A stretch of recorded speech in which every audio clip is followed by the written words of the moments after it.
Bienvenidos a Iglesia Activando el Reino.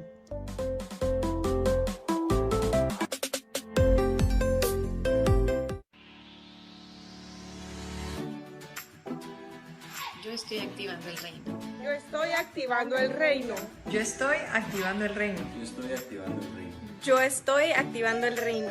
Yo estoy activando el reino. Yo estoy activando el reino. Yo estoy activando el reino. Yo estoy activando el reino. Yo estoy activando el reino. Yo estoy activando el reino. Yo estoy activando el reino. Nosotros estamos activando el reino. Vamos a ir a la palabra de Dios. Fíjense qué tremendo esto. Job 1:6. Job 1:6. Hoy es la continuidad de las cortes celestiales que ya hemos venido hablando, que todo se resuelve allá arriba. Y dice así Job 1:6 de esa traducción. Dice: un día los miembros de la corte celestial llegaron para presentarse delante del Señor, y el acusador Satanás vino con ellos. Es clarito, ¿yo no? En otras dice que subieron los hijos de Dios, y aquí me gusta porque dice los miembros de la corte celestial, o sea, las cortes celestiales. Y hoy nos vamos a dar cuenta que en el reino de Dios todo es por legalidad y todo es por autoridad. Entonces, él entró ahí, pero en Job 1:1, vámonos a Job 1:1, antes del 6, del 1 al 5, y miren cómo dice: había un hombre llamado Job que vivía en la tierra de Uz. Era un hombre intachable, de absoluta integridad, que tenía temor de Dios y se mantenía apartado del mal. Este tenía 7 hijos y 3 hijas, o sea, en total 10 hijos. Poseía 7,000 ovejas, 3,000 camellos, 500 yuntas de bueyes y 500 burras. También tenía muchos sirvientes. En realidad era la persona más rica de toda aquella región. Próspero Job, ¿verdad? Bendecido. Versículo 4. Los hijos de Job se turnaban en preparar banquetes en sus casas e invitaban a sus 3 hermanas para que celebraran con ellos. Cuando las fiestas terminaban, a veces después de varios días, Job purificaba a sus hijos. Se levantaba temprano por la mañana y ofrecía una ofrenda quemada por cada uno de ellos, porque pensaba: quizás mis hijos hayan pecado y maldecido a Dios en el corazón. Esta práctica era habitual en Job. Esto es algo que le tenemos que poner mucho cuidado, y tenemos que tener mucho cuidado de esto. Era íntegro Job, era bendecido Job, era apartado del mal Job, era justo Job, era intachable, era justo delante de Dios. Pero Job hizo algo que no le agradó a Dios. ¿Qué fue lo que hizo Job? Dice que temió que sus hijos, sus 7 hijos varones y sus 3 hijas mujeres, dice, pensaba: quizás mis hijos hayan pecado y hayan maldecido a Dios en su corazón. ¿Por qué Job hizo entonces una ofrenda aparte por sus hijos? Dice que conforme al número de ellos hacía la ofrenda. Quiere decir que esto es muy importante que lo veamos. Eran 10 hijos. Quiere decir que cada vez que los hijos de Job se iban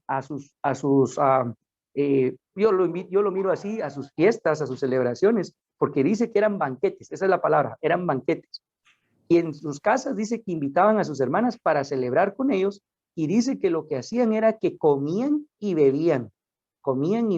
Ok, partiendo de ahí quiero que veamos algo. Job, ¿quién mejor que nuestros padres? ¿Quién mejor que nuestros familiares para conocernos? Ellos conocen nuestros gustos, conocen nuestras costumbres, pero quiero que lean ahí en el versículo clave para el tema de hoy es al final, en el versículo 5, si lo pueden ver, dice: cuando las fiestas terminaban, a veces después de varios días, ahí hay un detalle, las fiestas no son malas, lo malo es, fíjense lo malo delante de Dios, lo que se hace en esas fiestas cuando no se toma a Dios en cuenta. Es que eso es lo delicado. Luego dice que después de varios días que terminaban las fiestas, Job purificaba a sus hijos, se levantaba temprano por la mañana y ofrecía una ofrenda quemada por cada uno de ellos, porque pensaba: quizás mis hijos hayan pecado y maldecido a Dios en su corazón. Agárrense, aquí está el mensaje hoy. Esta era una práctica habitual de Job. Ok. Justo, ofrendaba, diezmaba, se apartaba del mal, oraba, llevaba una vida de rectitud, pero tenía una práctica oculta habitual en Job. Apuntemos eso ahí. Cuidado con las prácticas habituales. ¿Cuáles son las prácticas que yo estoy haciendo y ya no me doy cuenta? A veces es bueno que alguien nos diga, estás tomando mucho, por ejemplo. Otra práctica habitual, mira, estás llegando tarde. Un ejemplo, ¿cuántas cosas a veces no nos damos cuenta, pero ya se nos están haciendo hábito? Es como, tenía un amigo yo en el colegio que mentía mucho y mentía tanto que ya no sabía él mismo que era cierto. Ya era una práctica en él, no era que, aparte que era mentiroso, ya era una práctica, ya era un algo habitual en esa persona. Entonces, ojo con lo que voy a decir. Las prácticas, dice que para desarrollar un hábito son 21 días. Quiere decir que tanto para Job como para sus hijos, porque lo que me deja ver ahí es que Job no era legalista, Job era de reino, era un hombre de Dios y de reino, porque era un hombre que dejaba que sus hijos la pasaran bien, que comieran y bebieran con sus amigos y entre ellos. Eso yo no le miro nada malo. El problema está en que Job ya se había habituado a que las fiestas de sus hijos duraran días enteros. Y por eso Job decía, yo me imagino, hermanos, yo me imagino que Job como papá decía, ¿a qué le gusta el hacer tal cosa? ¿A qué le gusta lo otro? Y decía, mejor doy una ofrenda, no vaya a ser que Dios se enoje, que estos cuando ya están felices hayan hecho algo que haya ofendido a Dios. Se volvió una práctica, tanto para los hijos en sus banquetes como para su papá, hacer una ofrenda después extra para apaciguar la ira de Dios. ¿Por qué Job falló en eso?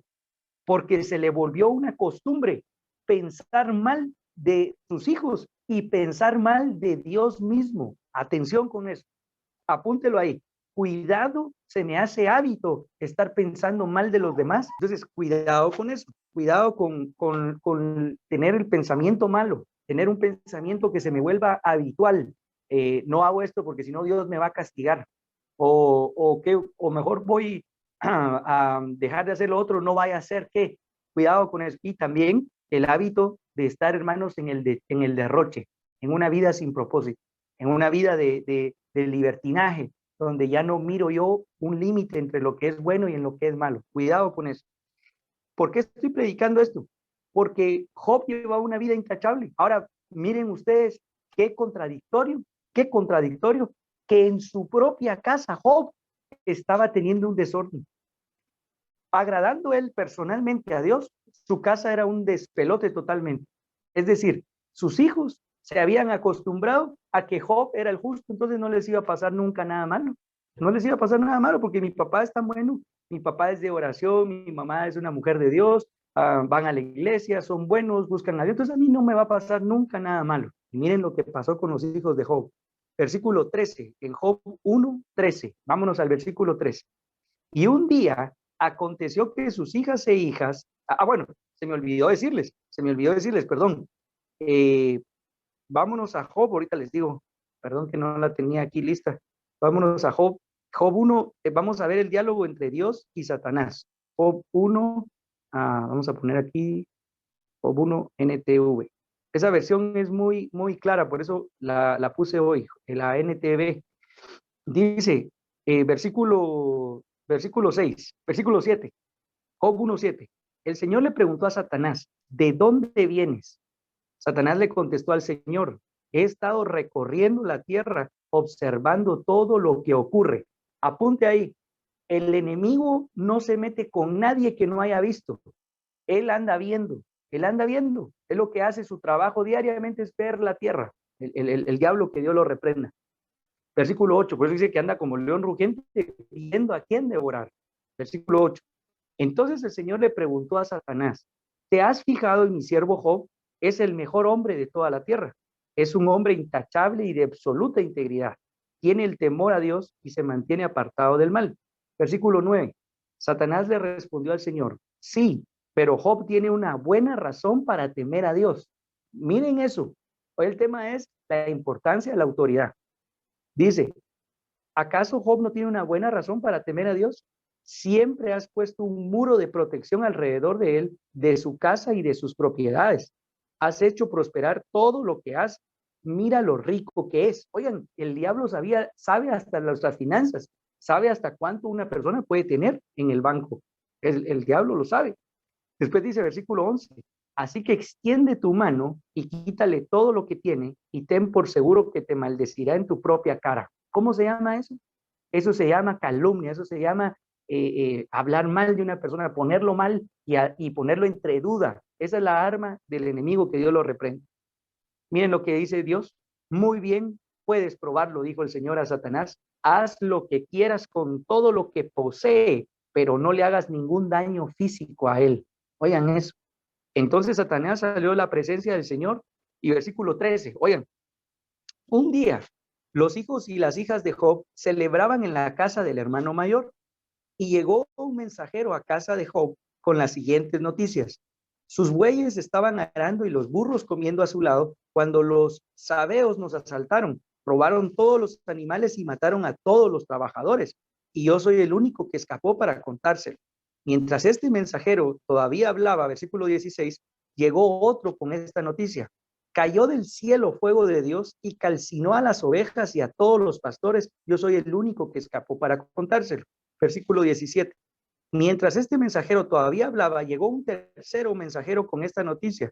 3 bandas de saqueadores caldeos robaron sus camellos y mataron a los sirvientes. Yo soy el único que escapó para contarse. 18. No había terminado de hablar el tercer mensajero cuando llegó el cuarto con esta noticia. Sus hijos e hijas estaban festejando en casa del hermano mayor y de pronto un fuerte viento del desierto llegó y azotó la casa por los 4 costados y la casa se vino abajo y todos ellos murieron, todos sus hijos murieron. Yo soy el único que escapó, dijo el sirviente, para contárselo. Versículo 20. Job se levantó y rasgó su vestido en señal de dolor. Después se rasuró la cabeza y se postró en el suelo para adorar y dijo, desnudo salí del vientre de mi madre y desnudo estaré cuando me vaya. El Señor me dio todo lo que tenía y el Señor me lo ha quitado. Alabado sea el nombre del Señor. A pesar de todo, Job no pecó porque no culpó a Dios. Terrible, terrible historia la de Job. Pero yo quiero que vean algo, amados. Job, el interés que Job tenía, el diablo, que Dios lo reprenda, se lo dijo a Dios. ¿Acaso Job no te teme por un interés? Yo quiero que nos preguntemos hoy, seamos sinceros, ¿por qué hago las cosas que a Dios le agrada? ¿Por qué oro? ¿Por qué ofrendo? ¿Por qué me conecto al Zoom? ¿Por qué oigo palabra? ¿Por qué me congrego? ¿Por qué trato de vivir una vida apartada de pecado en lo que puedo? ¿Por qué esto? ¿Por qué lo hago? Y noten algo. Hoy hay un cristianismo de que todo te va a ir bien. Todo te va a ir bien siempre. Esto va a ser color de rosas. Esto tienes que caminar en pétalos de flor porque tú eres hijo de Dios. Ese es un equívoco terrible. El saber, fíjense, el saber que Dios nos da, claro, Dios nos da, pero esto es lo interesante, el interés que realmente tenemos. Ese es el punto hoy. Fíjense, yo quiero llegar a esto. Job gozaba de llevar una vida apartado del mal por un interés. ¿Cuál era el interés? Que mis camellos sigan prosperando, que mis ovejas se sigan multiplicando, que mis finanzas sigan yendo para adelante, que mi casa esté bien chilera, que todo esté nítido. Pero eso sí, a lo malo, lo malo que veía que sus hijos hacían, Job se quedaba callado y lo que hacía era darle una ofrenda a Dios. O sea, había un interés de por medio. ¿Cuál era ese interés? No perder sus comodidades, no perder el estilo de vida que ellos tenían. Y lo perdió todo. Lo perdió todo. Y solamente se quedó con su mujer, porque la escritura dice que el hombre es cabeza de su mujer. Entonces Job espiritualmente cubrió a su mujer y por eso la mujer quedó viva. Pero de ahí sus hijos, sus ganados, sus propiedades, todo lo perdió Job. Y hasta la salud. La vida no. El diablo lo enfermó, que Dios lo reprenda, pero no le quitó la vida porque Dios dijo, pero su vida no se la quites. Porque Dios sabía cómo es el enemigo, que ese no iba a tener piedad. Ese se iba a volar todo. Quiero llegar a este punto. Dios nos da todo. Yo quiero ser breve porque esta palabra es muy poderosa. Dios nos da todo para que lo gocemos, únicamente. Esa es la importancia de estar bajo la autoridad de Dios. Si yo logro respetar la autoridad de Dios, voy a vivir una vida de placer, una vida de bendición. ¿Por qué? Porque lo que Dios me dé, voy a saber que no es mío, sino que Dios me lo da para que yo disfrute. Punto. Y que disfrute como Él quiere, en el Señor. No a la manera del hombre. porque la manera del hombre es despilfarro, es descontrol, es pura carne, es enemistad para con Dios, sino a la manera de Dios. Dios me da para que yo me lo goce como Él quiere que yo me lo goce. Aún dice que en el matrimonio, dice, honroso sea el hecho nupcial. Está hablando de que en el matrimonio, uno para tener intimidad con su pareja, uno no puede ser como el mundo. Uno tiene que saber qué es lo que a Dios le agrada y cómo Dios quiere que tengamos esa relación, porque no podemos mezclar las cosas del mundo. No podemos agarrar placeres de Egipto y meterlos en lo que Dios bendice, como el matrimonio. No sé si me estoy dando a entender. Tenemos que saber que respetar a Dios por lo que Él es, no por lo que nos da, sino por lo que Él es. Gloria a Dios. Entonces, vamos a meterle entonces a las cortes celestiales. Yo quiero que ustedes anoten ahí, en las cortes celestiales todo se apunta, todo se apunta, todo se apunta. ¿Qué hago? ¿Qué no hago? ¿Por qué lo hago? ¿Por qué me motiva a hacerlo? ¿Cuál es el interés de esto? ¿Cuál es el interés detrás de esto? Todo se anota. Y entonces, por eso fue cuando el diablo le dice al Señor, ¿y acaso Job no tiene un interés contigo? Y claro, ¿cuál era el interés que tenía? Voy a darle esto aparte a Dios, no sea que mis hijos en sus fiestas hayan ofendido a Dios, hayan hecho algo malo, hayan pecado de una manera terrible. Entonces, mejor de una vez de adelantado, pago. Y ese era el interés que Job tenía. Y esa fue la acusación que el diablo le puso ahí arriba en las cortes celestiales. Y las cortes celestiales fueron a ver los expedientes y dijeron, es cierto, Job tiene una práctica habitual que siempre hace. Siempre que sus hijos están portándose mal, Job después da una ofrenda y con eso empató el marcador. Qué tremendo, qué tremendo. Dios todo lo ve. Por eso dice que Dios no puede ser burlado. Lo que uno siembra, eso mismo va a cosechar. ¿A qué punto quiero llegar? Todo me es lícito, mas no todo me conviene, ni me haré esclavo de nada. Hay gente que ya no concibe la vida, hermano, sin hacer algo habitual. Gloria a Dios. Miren esta, qué interesante. Otra cosa para tomar autoridad. Otro ejemplo para tomar autoridad. Véanse conmigo Efesios 4:26. Efesios 4:26 al 27. Efesios 4:26 al 27. Gloria a Dios por este mensaje. El día domingo tuve un día espectacular, un día maravilloso. Me desperté ese domingo y tuve un sueño toda la noche que se repitió unas 1000 veces. Y bueno, solo les voy a contar esto rapidito. Estaba hablando con un ángel de Dios, ángel de Dios, lo veía, precioso, gigante, grandísimo el ángel de Dios, y hablaba conmigo en el sueño. Íbamos caminando y me decía el ángel, ejerce tu autoridad, oigan, ejerce tu autoridad, porque si no la unción se va de ti. Oigan eso, y me lo dijo muchísimas veces eso el ángel, ejerce tu autoridad, si no la unción se va de ti. Muy bien. Me desperté yo el domingo feliz, contento de esa visión que tuve, de ese sueño que tuve. Y el Señor puso en mi corazón ir a escuchar a mi papá a la iglesia, allá en San Cristóbal. Entonces me preparé, me recuerdo, me puse mi traje, me perfumé y fui con gozo a oír la palabra. Cuando entro al templo allá en San Cristóbal con mi papá, está mi papá predicando y definitivamente Dios hablando en la boca de mi papá y dice, hermanos, ejerzan su autoridad, gócense, porque cuando usted se goza, el enemigo no puede con usted porque el gozo de Dios es su fortaleza.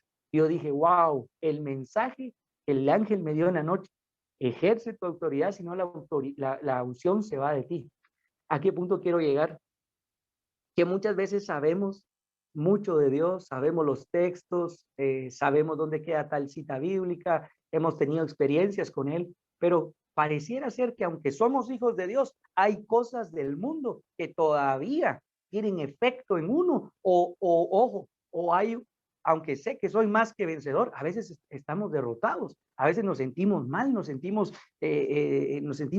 que la cosa no avanza, que no he avanzado, me siento estancado, me siento mal. ¿Por qué? Porque si somos hijos de Dios, y aquí está la respuesta, porque no hemos querido usar toda nuestra autoridad. Y tenemos autoridad delegada, pero autoridad al final de cuentas de Dios nuestro Señor. No es cualquier cosa la autoridad, pero para tener esa autoridad, dice que lo que se siembra se cosecha. Para tener la autoridad de Dios, yo tengo que sembrar la autoridad de Dios a mi vida, es decir, respetar la autoridad de Dios sobre mi vida.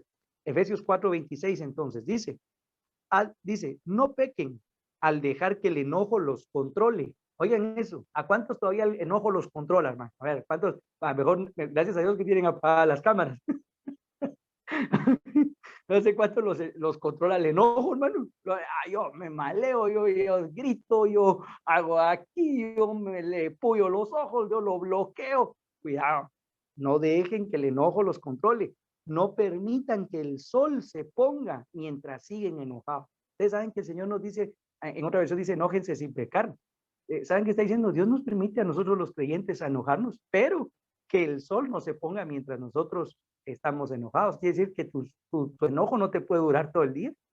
Después dice versículo 27, porque el enojo da lugar al diablo. ¿A quién da lugar el enojo? Ustedes ya saben a quién, que Dios lo reprenda, ¿verdad? Entonces hay creyentes que saben mucho de Dios, pero en su hábito de enojarse rápido y maldecir y enojarse con medio mundo o pensar mal de medio mundo, luego le dan lugar al diablo, y cuando el diablo ya tiene lugar en una persona, ¿saben qué empieza a hacer? Empieza a llevar a la vida de la persona por un abismo de autocomplacencia. Voy a decir esto. Los hábitos habituales, lo que se hace habitualmente es motivado por algo, y esto es bien grueso, pero cuando una persona ya le dio lugar al diablo, el diablo empieza a meterle hábitos a esa persona que lo llevan a una vida de destrucción. Hábito, ¿verdad?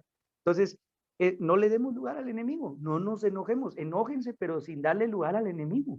Enójese y luego reconozca y diga, ok, me pude enojar, pero voy a irme a poner a cuentas con esta persona. Voy a ir a buscar de nuevo su cara, a decirle te perdono o perdóname. Pero, ¿qué pasa? Si no lo hago, dice, da lugar al diablo. ¿Qué hace el diablo? Y llega ahí arriba a las cortes celestiales y dice, fulano de tal o la hermanita tal tiene una falta de perdón. Aquí está la prueba. Y eso se archiva y luego son los juicios que vienen de las cortes celestiales. Quiero que veamos otra ahora que es más gruesa todavía. Dice, les voy a leer esta, gloria a Dios. Vámonos ahora a la palabra de Dios en Mateo 8:9. Mateo 8:9. Mateo 8:9 al 12. Miren lo que dice Mateo 8:9. Gloria a Dios. Había un centurión romano. Los romanos eran malos, ¿verdad? Fueron los que inventaron la extorsión. Por eso Jesús murió en tiempo de los romanos, porque han sido los más sanguinarios, los más malos que hay. Y este era un centurión romano. Quiere decir que este hombre era pecador y medio, o sea, era un hombre apartado de una vida de Dios. Y el centurión romano le dice a Jesús, ¿se recuerdan? Yo no soy digno de que vengas y que entres por mi casa, pero una palabra tuya será suficiente.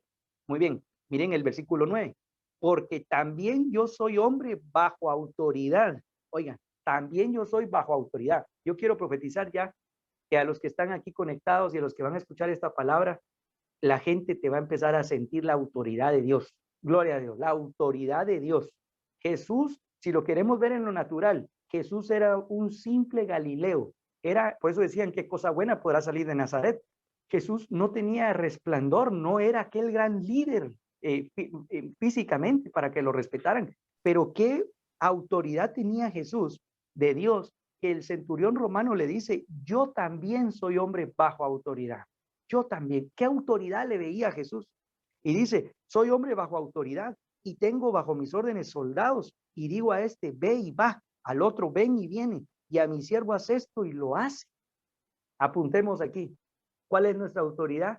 Que lo que yo digo, voy a hacer. ¿Cuántos dicen amén a eso? A ver, lo que yo digo, lo voy a hacer. Gloria a Dios. Dios no quiere que tú hables bonito de Dios. Dios no quiere que tú te sepas muchos versículos de Él. No, Dios quiere que tú los pocos o los muchos que sepas de Él, los vivas. Gloria a Dios. Los practiques. Pongas ay, Señor, qué palabra más linda. Digo a este, ve y va. Aquel que venga y viene. Hermano, lo que decimos, hacemos. Esa es la gran diferencia del creyente que tiene autoridad al que no tiene autoridad, ¿verdad? Gloria a Dios.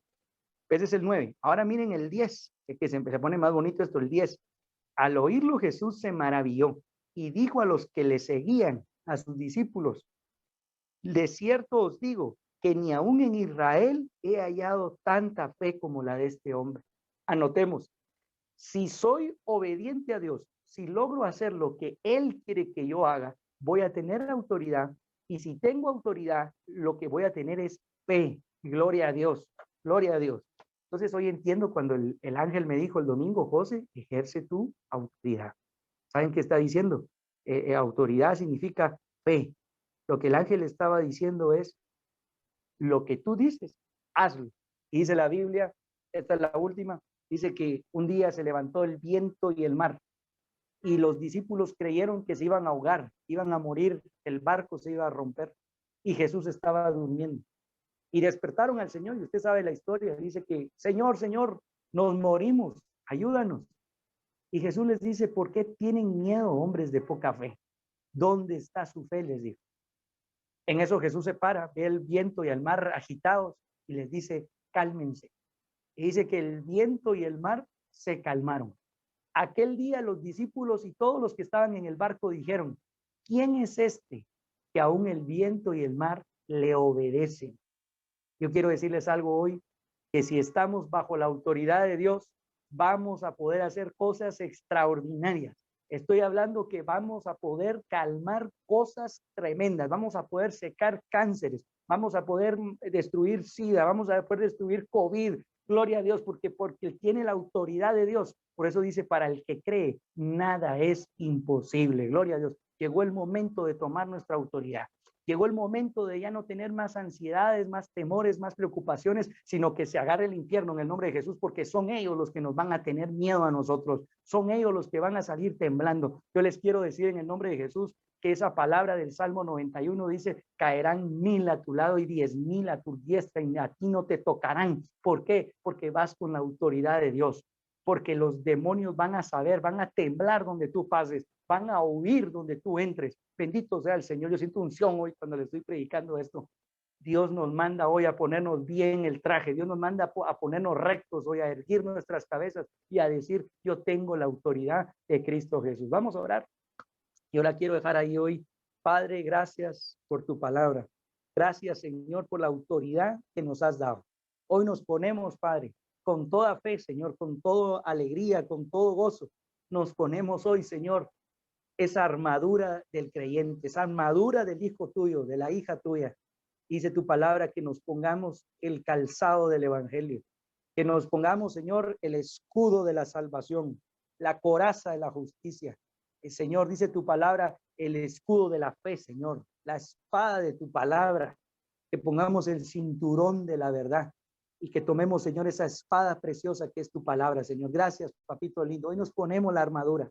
Hoy recibimos que la autoridad que tú nos has dado, el poder que nos has dado a través de tu Hijo Jesucristo, por medio del Espíritu Santo, hoy esa es nuestra autoridad. Hoy, Señor, tomamos esa espada, Padre. Nos ponemos la armadura hoy, en el nombre de Jesús. Y hoy reconocemos, Señor, que tuya es la gloria, tuya es la honra, tuya es la majestad por siempre. Como dice tu palabra, Señor, en el Salmo, no a nosotros, sino a ti sea la gloria. No a nosotros, sino a ti sea la gloria. Te pido, Padre, que todo lo que nos des, todo lo que nos pongas a administrar, todo lugar donde tú nos pones para bendecirnos, no nos sintamos los dueños, sino que sepamos que solamente nos lo das para que nos gocemos contigo y para que sigamos teniendo tu autoridad, Señor Jesús. Yo declaro hoy, como dijo Josué, mi casa y yo serviremos al Señor. Yo recibo igual todos los que van a escuchar este mensaje. Nuestra casa solo te va a servir a ti, Señor. Seremos tus servidores. Haremos lo que a ti te agrada, lo que tú nos mandas a hacer, no lo que nosotros querramos, sino lo que tú has ordenado a nuestras vidas. Gracias, Señor. Padre, dado tu palabra, que la gloria y la honra sean solo para ti, Padre. Gracias, Señor. En el nombre de Jesús está hecho. Y te pido, Señor, que nada ni nadie nos pueda quitar esta palabra, sino la sembramos a lo más profundo de nuestro corazón y declaramos que va a dar un fruto agradable para ti. Gracias, papito lindo, en el nombre de Jesús. Amén, Señor, y amén. Gloria a Dios.